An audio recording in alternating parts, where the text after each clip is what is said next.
keep y'all head up and stay lifted and believe in God. Don't ever not believe in God. Always believe in God, because He has the final say so no matter what. Some of the wisest words we heard all day today came from that 16-year-old, the son of Alton Sterling. Updated information of what we learned about the case, new details from our team coming up. Good afternoon, I'm Cheryl Mercedes. And I'm Greg Merriweather.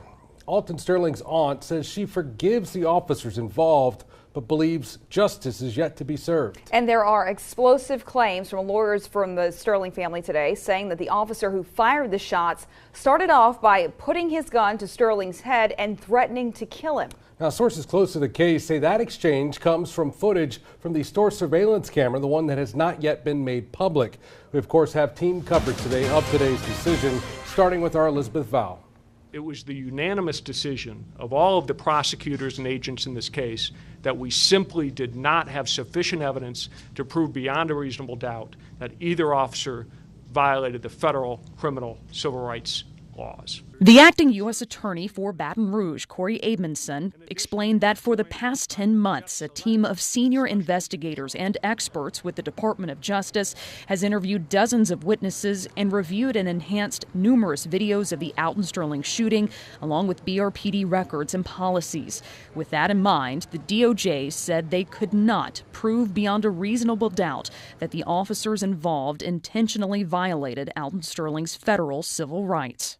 Under this standard, it is not enough to show that an officer acted recklessly or with negligence or by mistake, exercised bad judgment, used poor tactics, or even that the officer escalated the situation where he could have de-escalated it. Those things are not violations of the federal criminal civil rights laws. While cell phone video released online in July showed the moment shots were fired, the DOJ report now reveals what led up to that moment. The report says the officers approached Sterling after being told he was armed, and that Sterling did not initially follow officer instructions to put his hands on the hood of a car.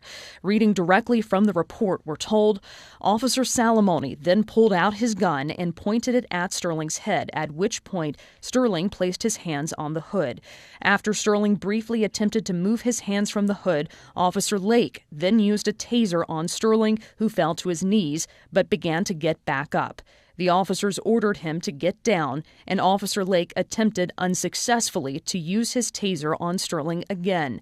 Officer Salamone holstered his weapon and then tackled Sterling. Both went to the ground, with Officer Salamone on top of Sterling, who was on his back with his right hand and shoulder partially under the hood of a car. Both experts criticized aspects of the officer's techniques and approach in this case.